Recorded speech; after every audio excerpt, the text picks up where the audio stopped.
Good afternoon, ladies and gentlemen. Could I perhaps ask everybody to take their seats, please, so we can get this session underway?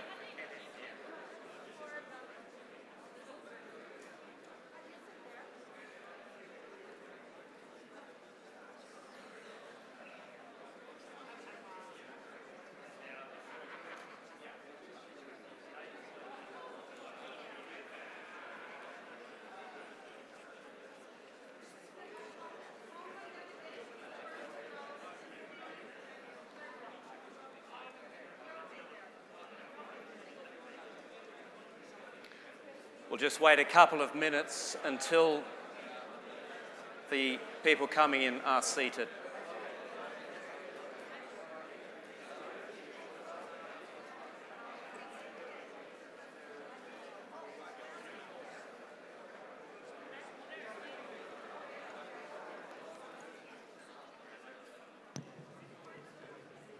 Ladies and gentlemen, please take your seats. Our session is about to begin.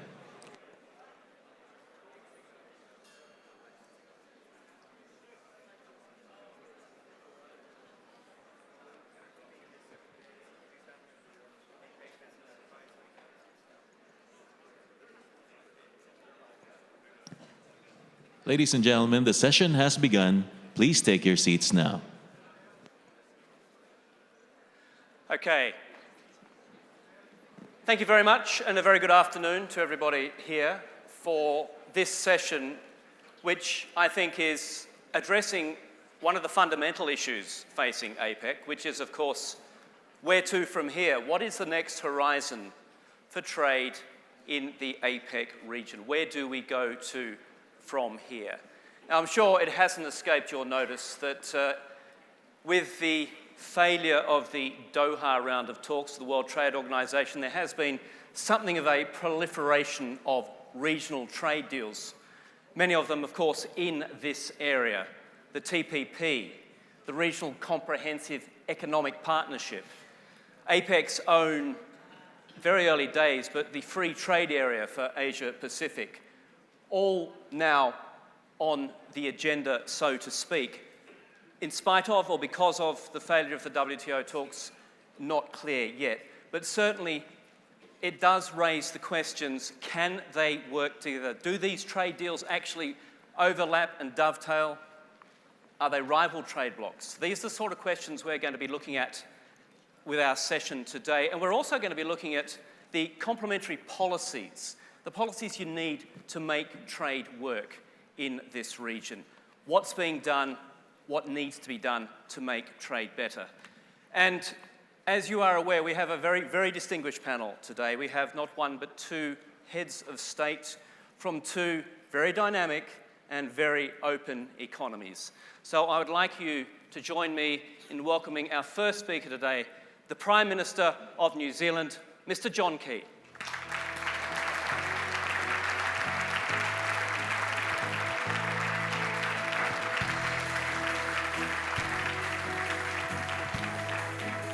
The Chief Executive of the Hong Kong Special Administrative Region, Mr. Leung Chun-ying.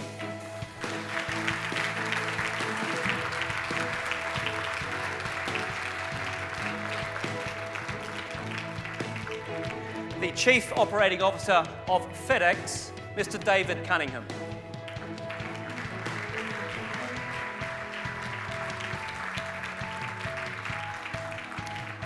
And the President of the Asian Development Bank, Mr. Takahito Nakao.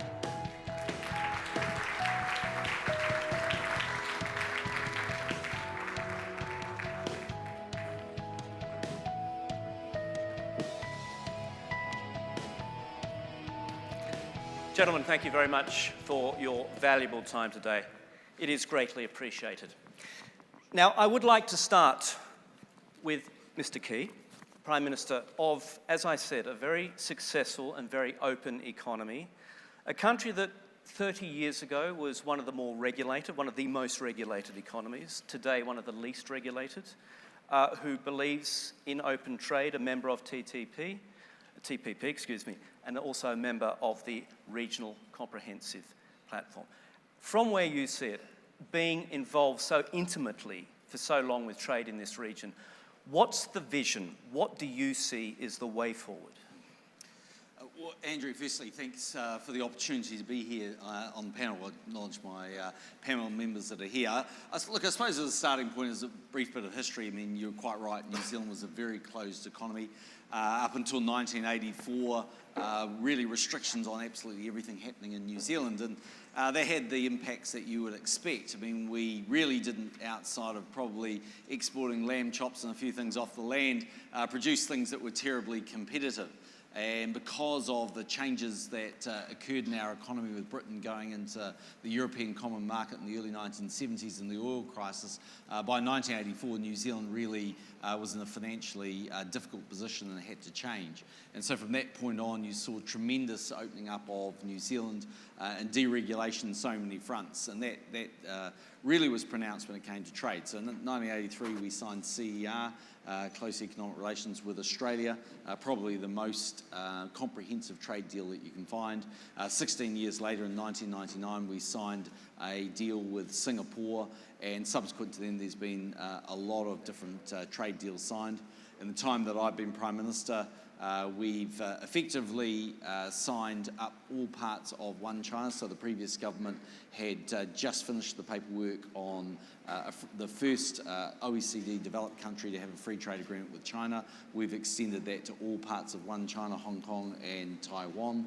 We've also signed a free trade agreement with Korea, with Malaysia, ASEAN, Australia, New Zealand free trade, and most recently TPP.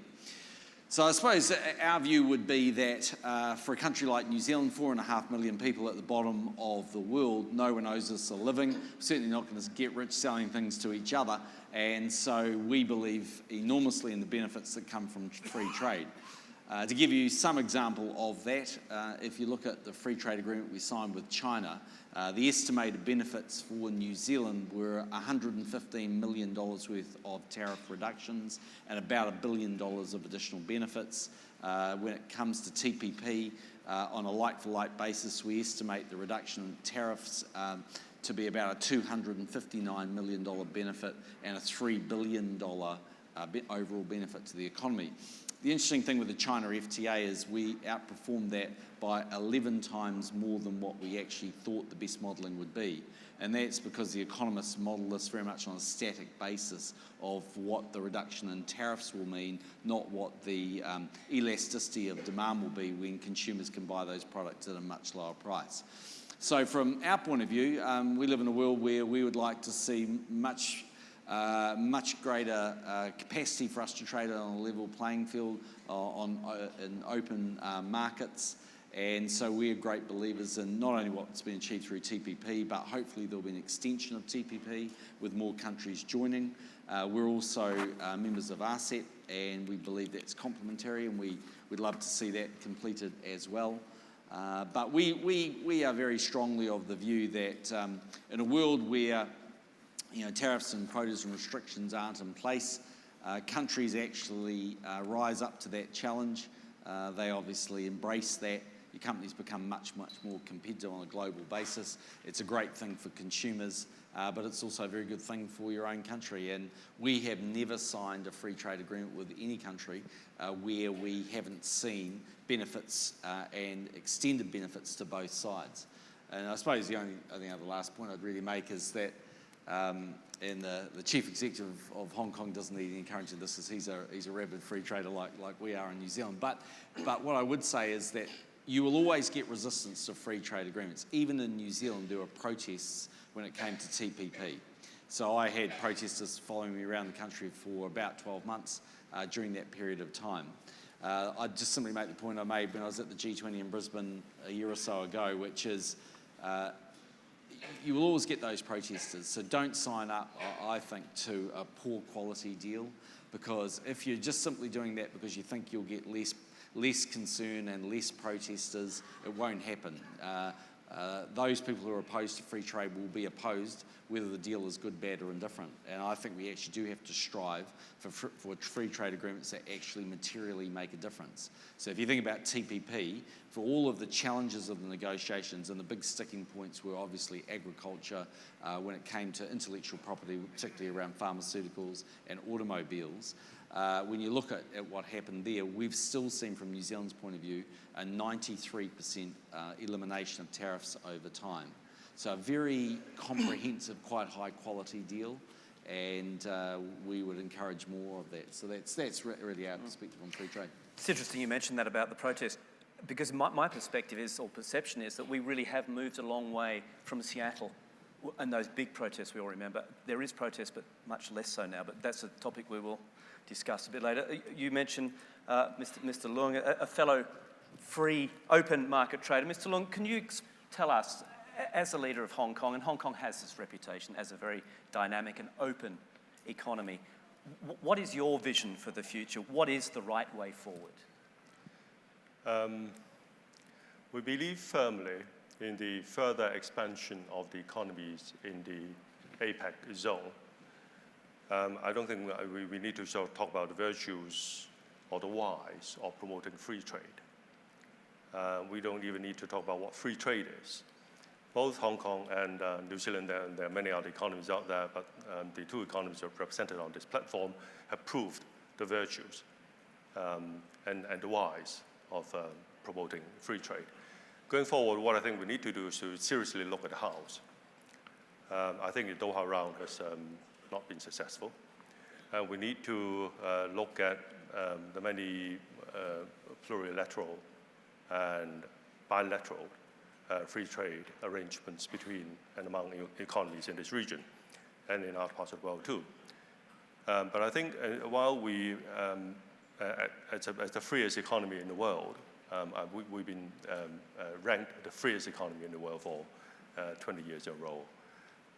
We believe that we want to be a party to these agreements, and making a bold statement, a general statement, we want to be a party in these, to these bilateral and plurilateral agreements. But at the same time, I think we want to be careful not to end up for the world, not for Hong Kong itself, in a situation where some of these agreements actually make things rather complicated and confusing for enterprises, particularly small and medium enterprises that prevail in many parts of this region's economy, including Hong Kong. I said at the beginning that I firmly believe and have faith and confidence in this region's economy, because I think over the last 10 and 20 years, if you look at the volume trade that's going on in this region, and one example is it's the volume of trade between Hong Kong and the ASEAN countries, of which the Philippines is part. The ASEAN countries are now the second largest partner of Hong Kong's in the space of merchandise trade, only after the mainland China. It's now replaced the United States and the European Union as our second largest trading partner in merchandise. The economies in this region have been growing quite handsomely, and we believe in further growth in the years ahead, particularly as China's One Belt, One Road initiative is being rolled out. And we don't need to look at the map of the world to realize Hong Kong is very much the gateway of that Belt and Road network. And so with that in mind, again, speaking from where I am, speaking for Hong Kong, I think there is all the more reason for us to promote free trade amongst the Belt and Road economies, if not other economies in the world too. Thank you, Mr. Leung. David Cunningham, one of our panellists who couldn't make it today, sadly, because of what happened in Paris, was the Secretary-General of the OECD, which has just put out a fairly grim outlook on global trade. I think the growth figure is 2% for 2015. I think the average number is 6%. As the CEO of FedEx, can you just explain, just tell us what conditions are like out there and what you are expecting on global trade? What are your models telling you? Well, it goes without saying that our thoughts and our prayers are with all of those in Paris and in Europe who are dealing with some very difficult situations. It's impossible to imagine the issues that they're facing. Yes, I mean, I think, if you look at trade and you look at trade over the past 5, 6 years since 2008, you'll see that there's been an increase in protectionism, there's been a decrease in trade, there's been a decrease in GDP. This is post 2008, the GFC. I understand, but the point that I'm making, though, is that that's where TPP is so important in terms of moving forward, because just within this past 7 months in the G20, there have been over 119 protectionist measures that have impacted trade and trade flows. So that's why I'm so and we're so strong in support of TPP, which is an agreement that has defined requirements on the part of the participants. It's a high benchmark agreement, and one that we certainly hope that more will join up to it. But to your question, I think the next point that we need to talk about is that while the agreement is there, it hasn't been ratified or approved in any of the countries which have reached it, and that is the next big challenge that we face. Mr. Nakao-san, as a developmental bank, as someone responsible for providing the complementary policies or helping provide the complementary policies of trade, if you like, to make the arteries and make the flow of trade smoother through infrastructure, through financing. Just give us your perspective on how the development of those sort of policies are coming in Asia. First of all, I'd like to stress that the reasons this region, especially ASEAN countries and also East Asian countries, and now India and Bangladesh and other Southern Asian countries are now growing fast at the rate of around 6% overall, is because of open trade and investment regimes. There is no question about it. In the 1970s and 80s, some countries still had a more protectionistic attitude toward trade and also investment from abroad because of anti-colonization ideas or socialist ideas and so on. But now they have adopted open trade and investment regime, and that is the most important reason China started growing very fast. Vietnam did it, and now Myanmar is growing very fast at the rate of 7 or 8%.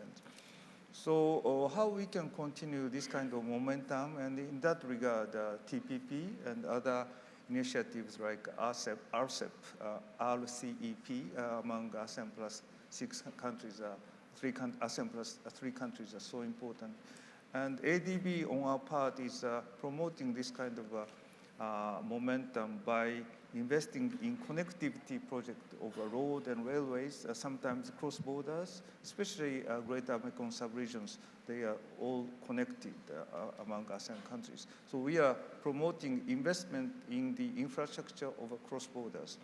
The second is trade finance. We are promoting, especially after global financial crisis, we gave supported trade finance by partnering with more than 200 banks in the region through our private sector lending. And third is trade facilitations.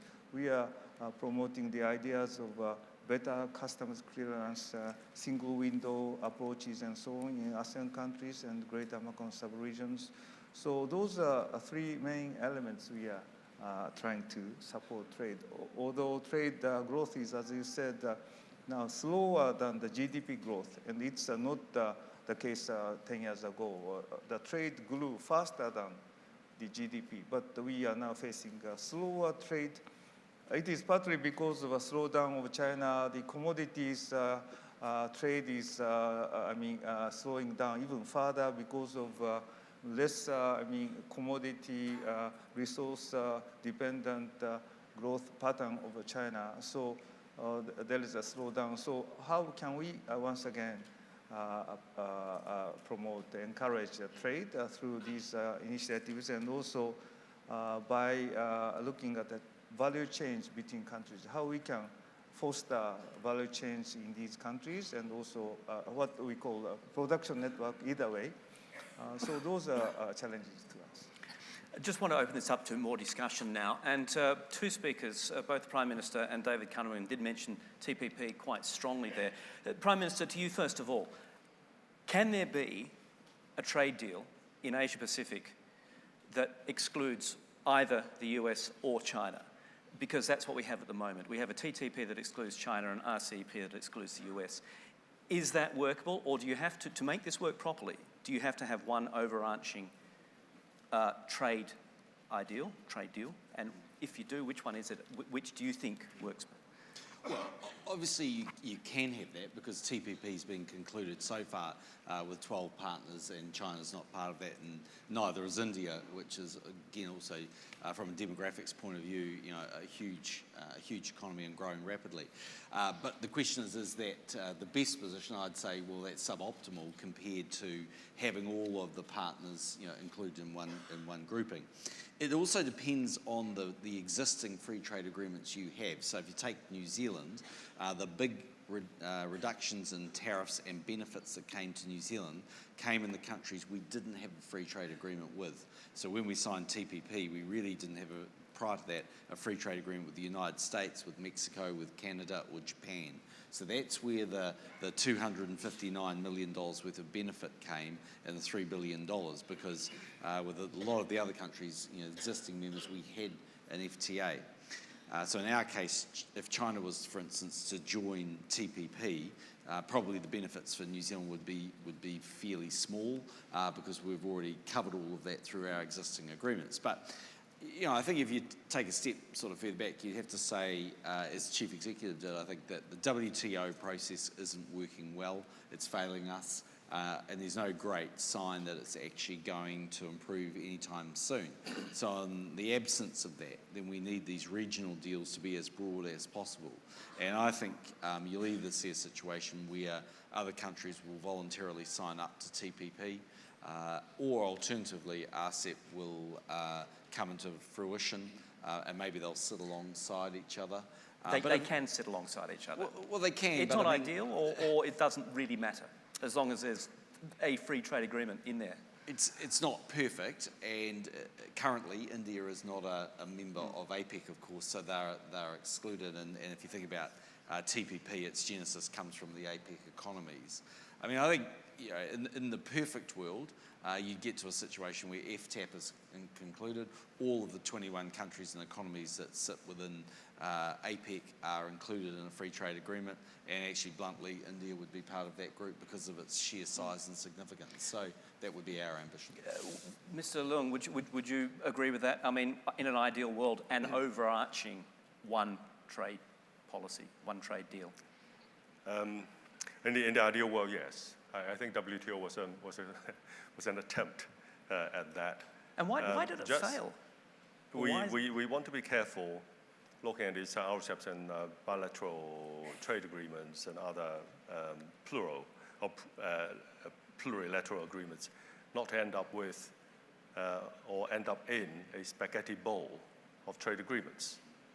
Just imagine you are one of these small to medium-sized enterprises out there who need free trade arrangements on one hand, but sitting in this spaghetti bowl of all kinds of bilateral, multilateral, and plurilateral agreements. What do you do?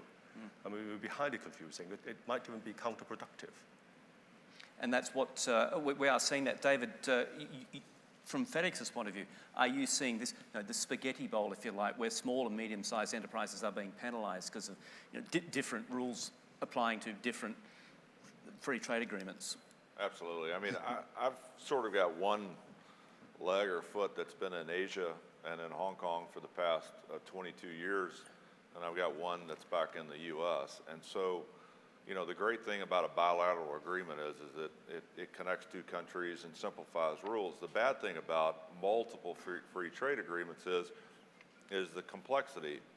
And where CY talks about small and medium-sized enterprises, think about the complexity of being in a market and trying to figure out the rules for this market and that market and another market without transparency, without digitization, without de minimis commonality and all these other issues that are being dealt with TPP. And it's incredibly complex, and you say, it's just too hard to work. But the reality of it is the small and medium-sized enterprises that do trade internationally, that do take advantage, are growing at a multiple of GDP. And those that, but it's a fairly small percentage.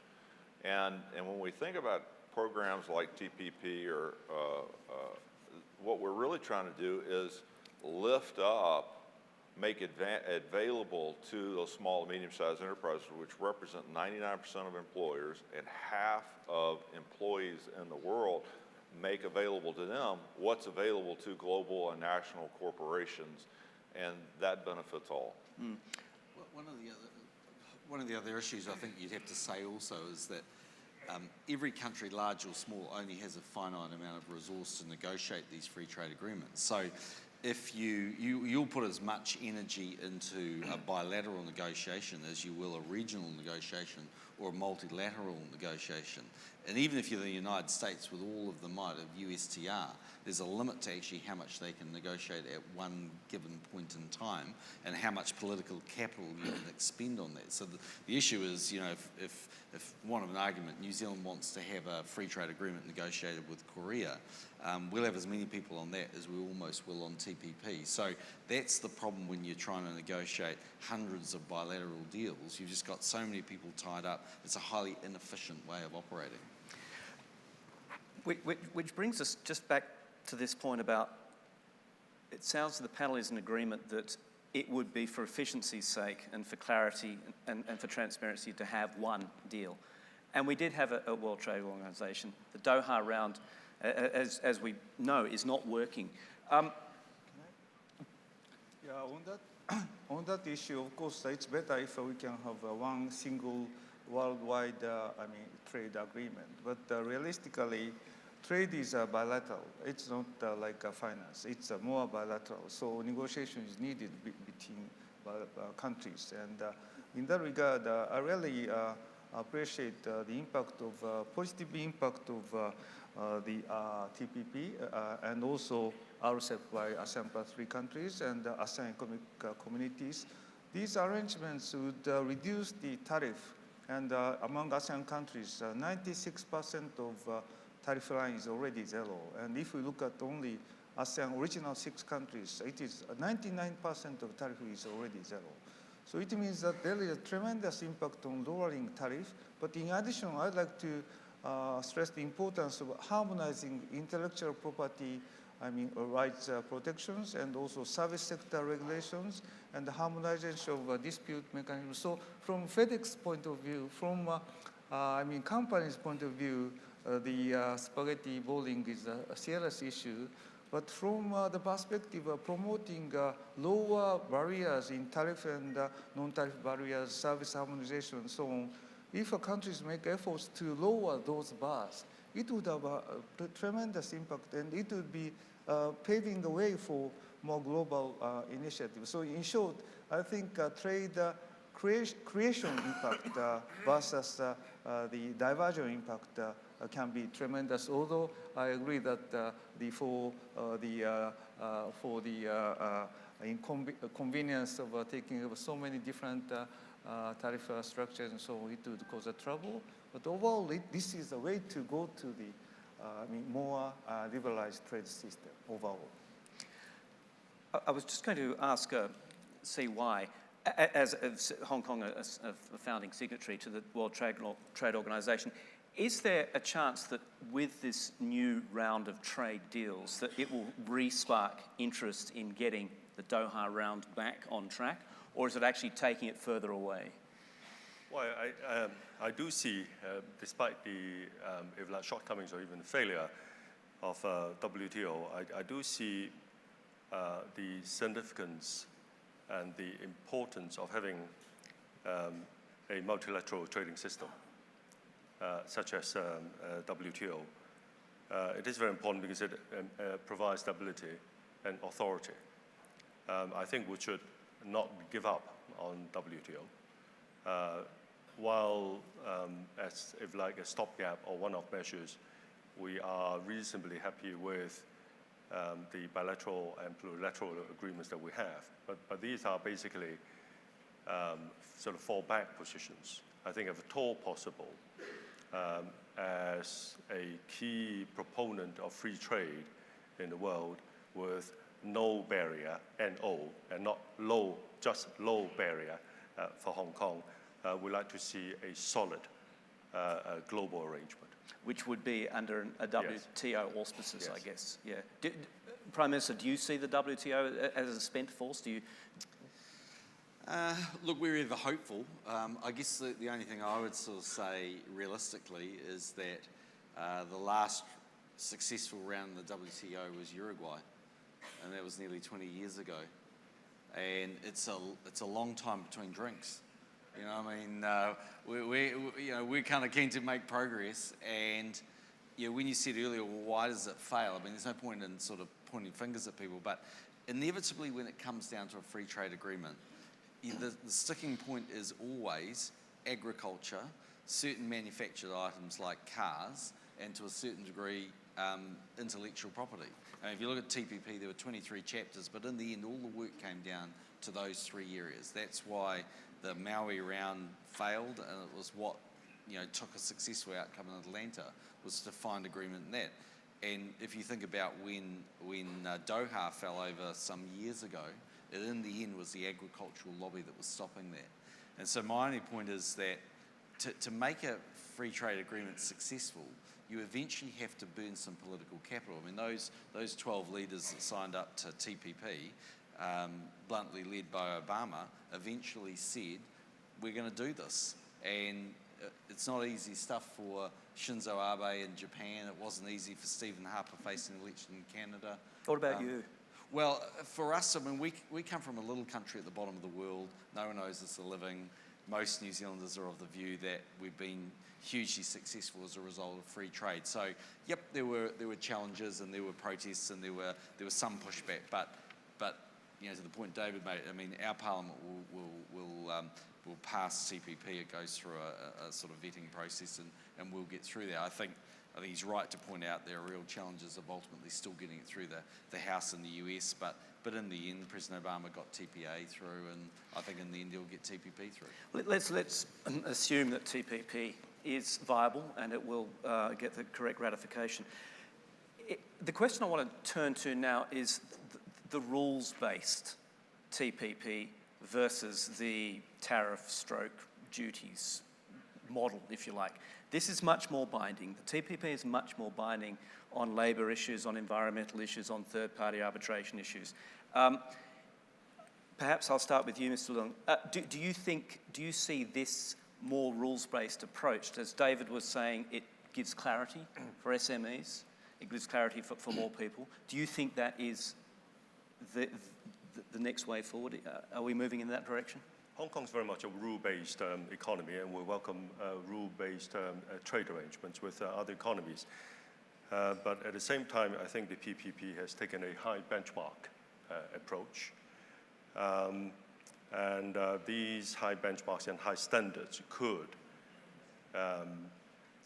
become rigid, again, for two reasons for economies in Asia. Firstly, the Asian economies are dominated by small and medium-sized enterprises.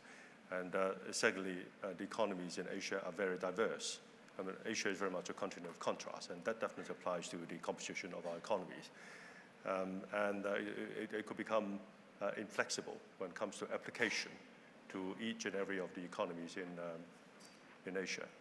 So you could end up with it being counterproductive, in other words? Yes, you have yet to see TPP in practice. Right, okay. There could be rigidity. But is it a point that, could you say that, as you say, it's a high benchmark, so therefore there is a benchmark, you must work towards that, get your house in order, if you like? Is that a way of looking at it?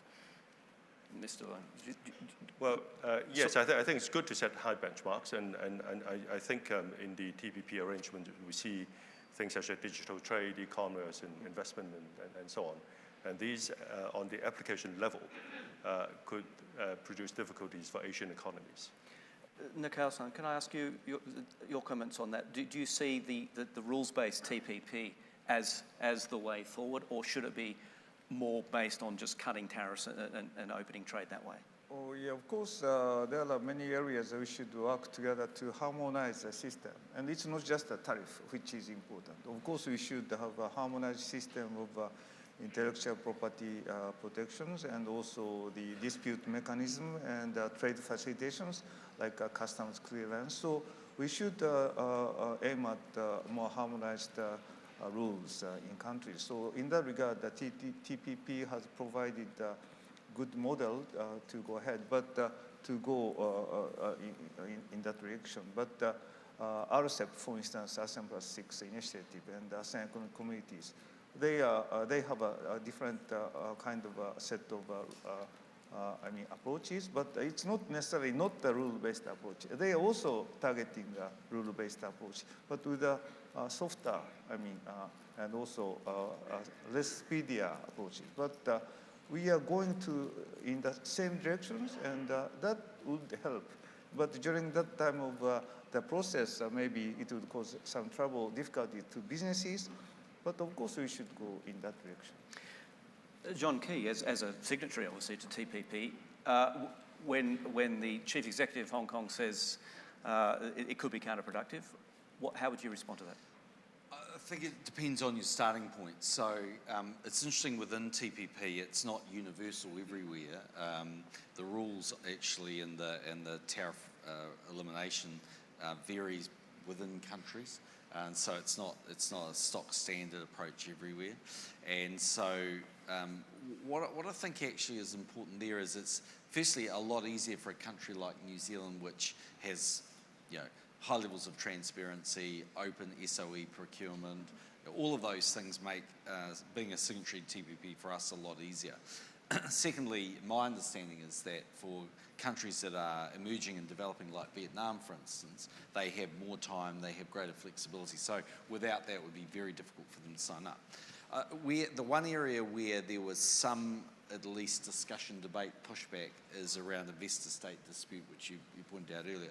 And the argument that gets put up around investor-state is that you lose sovereignty because ultimately, through a third jurisdiction, you can have a dispute between a government rule change and a private investment taken to a neutral arbitrator. Well, we've had investor-state in the last 4 FTAs we've signed, and we've never had a case taken against New Zealand. In fact, my view is you never will see a case taken against New Zealand because we're very unlikely as a government. There's been no experience across various successive governments where you've ever seen them make a rule change which is likely to have to be tested somewhere else. But actually, of itself, it's no bad thing that is there. I mean, if you look at the case that's there against Germany at the moment in relation to the nuclear power plant, actually the investors got a pretty fair point. On the back of a policy that was there, they invested a lot of money with the view ultimately to getting a financial return, and it's quite within Germany's rights to change its perspective on whether nuclear power should be available or not. But actually, if you're not going to be compensated for that, how and why will any international investor make those decisions? So, I mean, I think it just depends on your starting point, but in the end, people's appreciation and acceptance of the rules will rise over time, and I think that's a good thing. Just on that point of sovereignty, let's take climate change rules, for example, that trade would be predicated to a degree on how goods are made to carbon footprints, yes. I understand. Isn't that a sovereign issue? Isn't that a sovereignty issue that it's up to a government of a country to decide what it can and can't do on climate change? Yes, and I think ultimately, if you got to a point where any trade deal, TPP, RCEP, anything else, was so restrictive that you lost the right to make those calls or at least negotiate those, what you'd ultimately do is lock some countries out from joining. Because we're, also heading off to, from what I can see, to Paris in a couple of weeks' time for COP21. You're going to have, well over, I think, 150, 160 countries turning up already with their own prescription for what their emissions target should be, and they'll all be different. And if you take a country like New Zealand, we have funnily enough, because of our agricultural produce, a developing country profile for very much a developed country. And we by definition have to go with a slightly different perspective than, say, another country that has a different makeup and composition of its emissions profile. So I think within all of these things, while you're trying to standardise the rules and standardise the way we operate with one another, and that's hugely important, the sort of stuff behind the border, behind the scenes, all this sort of stuff. You want all that to be able to flow as seamlessly and standardised as possible. I think within the agreements, you can actually have flexibility in there, and over time we'll reach the same sort of standard, but we won't all start in the same place, and we didn't in TPP. David Cunningham, President Barack Obama has said on numerous occasions on the TPP that who will write the rules of the 21st century trade deals, and the US wants to write them through the TPP. Do you think, from what you see and what you're talking about, how small and medium-sized companies struggle, that the TPP is the best way to go? Well, and to CY's point too about sort of a high benchmark for many countries, too high. Well, I don't think it's the U.S. It's 12 countries that have agreed to write the rules for 12 countries, and then the question is who else wants to join in to that high standard that's been set? And so I do think it's the right way to go, and I think it's for the small and medium-sized enterprises. I mean, at the end of the day, as I said earlier, the big companies have the ability to deal with the complexity and the duties and taxes and the tariffs out there, and they've been doing it for decades or longer. But it's those small and medium-sized enterprises that don't have that same set of resources where the transparency and leveraging of the digital economy creates an ability for them to participate in the global economy. Economies like Hong Kong and Singapore and others that are very transparent or very easy trade, New Zealand, where it's a half a day to open a business in that market. They've set the standard in terms of that benchmark. The other economies want to bring their economy along and open up access both in and out for their entrepreneurs and their small and medium-sized enterprises. So I think it's as a result of the failure of the broader types of agreements, this is a huge deal, a huge step forward. But let me just add one quick point to this. The reason why I keep coming back to the importance of SMEs, why we should bear them in mind in forging new agreements, be they bilateral or whatever, is that they form not only the backbones of many developing economies, they will be the engine of the world's economic growth. And we've seen that in Hong Kong and in many parts of Asia. And more importantly, and we've experienced this in Hong Kong too, and a very positive experience, that they are adaptive and flexible. And so we should bear them in mind.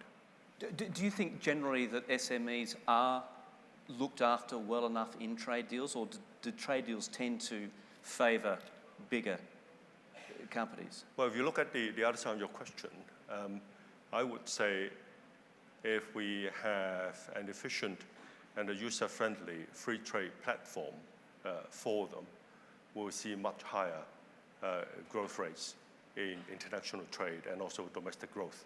So you're saying that we don't really have it at the moment? We don't have that in the moment, no. Right. That's interesting. Mr. Nokal, do you see that too, that these smaller, medium-sized companies are being... Yeah, of course, once again, those are small and medium-sized companies or even micro companies. It's more difficult to address complexity and the procedural issues of the TPP and other frameworks. But overall, if we look at the history of Asian development, the SME have been engines of the value chain or production network, and it was the basis of high growth of many countries, including in Vietnam and China. Of course, there are state-owned enterprises in those countries, but we cannot say that SME were disadvantaged in this process of growth. But in addition to just a trade arrangement, we should also look at how we can support companies and SMEs. We need to pay more attention to the financial structures, how we can invite financial inclusion for SMEs and how we can have a more microfinance. So, Can you just speak to that and how do you make it financially easier to get those companies access? So those companies often have a limited access to trade finance and so on. So how we can help those small and micro companies to access to the trade finance, and that is a part of financial inclusion. And the financial inclusion is also to support those companies to invest for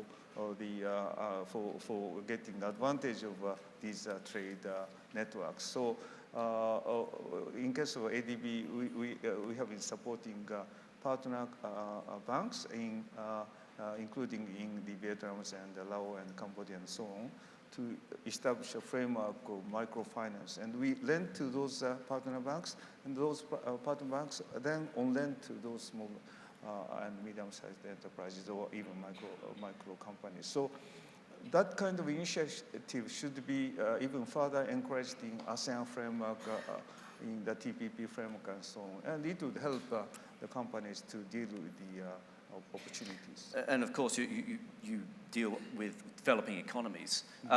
For a developed economy, do you need extra special policy for SMEs, or at that level, it is very much a level playing field? We try pretty hard not to have special policies for our SMEs.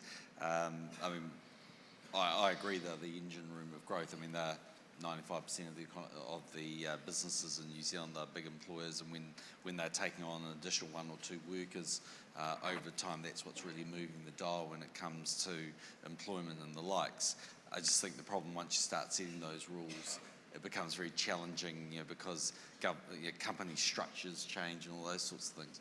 I mean, I think the only thing I would sort of say to you is I think free trade agreements help in terms of the rules around free trade by definition and all of the different complexities of that. But they're only one part of that. By definition, they don't fix all of the problems. And we have got lots of countries we have a free trade agreement with, but we're still constantly working with the officials on the ground in those countries to see our goods flow faster across the border. And the second thing I'd say is that to give a bit of credit to the ABAC members here, if you look at the behind the border reduction in costs and the speeding up in processing and all of those sorts of things, over the last decade there's been quite significant gains made. And I can't remember off the top of my head exactly what they are, but our guys will be able to tell you. And that's a practical result of the work that ABAC members have been doing over the last decade of coming to these APEC meetings and actually practically sitting around and saying, okay, when we send this particular good across this border, this is what we find and this is what we need to standardise, and there's been a lot of gains. So it's not just all your eggs in a trade basket. I think there's a range of things you have to do, and that's one of the real benefits of APEC. It's a very good point. And to that point, have, for example, you come to this forum with a specific angle, agenda about that behind the borders development, further development? Is it an area which you see needs to be addressed more urgently? Yeah, our guys would certainly say to you that they've been working on a number of different areas. I can't tell you specifically the bits, but they work pretty hard on that, and the meetings that they go through are quite practical in terms of actually getting to the real specifics of how documentation works, how these things flow, how you recognise that. And I think that's the big gain actually that you can get from something like APEC, where you have a happy marriage between not just the political leaders, because that can take you so far, but actually the very people that implement that in terms of your business community. C.Y. Long, perhaps I could put that same question to you. Is there something specifically at this APEC that you are looking for, Hong Kong is looking for, if you like, to help facilitate trade? Well, we like to promote more and better free trade in the world as a whole. But more specifically, we like to pursue our discussions, which have been going on pretty smoothly with our trading partners in the ASEAN countries. We've been negotiating on free trade agreements with all 10 member nations of ASEAN. And we are hopeful, both the Hong Kong side and the ASEAN side are hopeful that these agreements could be completed, all 10 could be completed next year. 10 agreements, free trade agreements with the ASEAN countries. Yeah. David Cunningham, when you speak to your clients, what do they say to you? Is there a recurring theme about specifically something they would like to see addressed by a forum like APEC to make their lives easier? And I know you have been talking a lot about the SMEs. Is there one clear, ringing issue that keeps coming up? I think we've been talking about it all day. I mean, Right. it's simplification, it's transparency, it's access to the rules on for the countries so that I can understand what I need to do to be able to import or export. I mean, in this particular case, the TPP has reductions in tariff barriers of about 18,000 different products that are being reduced. One of the things, you know, beyond trade in and of itself that happens with this is that all of the customs systems will be put online, and so there will be e-customs. Again, think about what we're doing with that. We're making it easier to do business for small and medium-sized enterprises, but what we're also doing is we're dramatically increasing the efficiency of customs organizations in the participating countries so that they can choose to look at the goods that they need to look at for safety or security or protection or for revenue purposes and not waste their time on de minimis value types of goods. So we speed up the economy as we go through with this. So, you know, this deal is very broad and has many different impacts, but that's what our customers, whether they be big or small, make it more efficient for me to participate in the global economy. Nakao-san, just on that efficiency and technology, how much is the ADB now putting into developing technology for emerging markets in trade to facilitate trade? So as I said earlier, the trade facilitation is one of the key area for us to support countries. And in addition to tariff reductions and the harmonizations of the regulations, domestic regulations, what is really important matters is how the customs clarification, clearance can be speedier and more efficient. And to do that, we need to integrate better technologies, and also to have a harmonized approach to the customs clearance is so important. So we are supporting more e-customs, and also we are supporting the harmonizations of hygiene and quarantine regulations and so on. So You're at the beginning or the middle of this process? we are expanding that process together with the WTO or with the WCO, World Customs Organizations. They are so keen to facilitate customs clearance. It is becoming more and more important when we have a reduced tariff rate. What is impeding the smooth move of goods is customs efficiency. That is really important. Andrew, I was going to make one point. I think, David raised a really good point about the online capability of processing goods. And one of the big booms for your business, obviously, has been online trading. And of course, online commerce is huge. So, you live in New Zealand now. You don't just shop in the bricks and mortar shops down the road. You shop in the across the internet and across the world. One of the challenges, though, I think that we face is most countries have some sort of value-added tax. And at the moment, what's happening is that we either got a high level of inefficiency because of very low de minimis rate, and so the goods are held up with the logistics company before the consumer can get them, or you have a very high de minimis rule, like Australia's at $1,000, New Zealand's currently at $400, and we're missing out on a lot of tax revenue. And we can see this enormous increase to online shopping not because people are trying to avoid paying the value-added tax, but because of sheer convenience and consumer choice that they get. And I do think we have to do more work in that space, because I think it's an inevitable trend. It's no bad thing, but you are going to see more and more consumers shopping online. Now, the OECD is doing a lot of work in this area where we're all trying to find a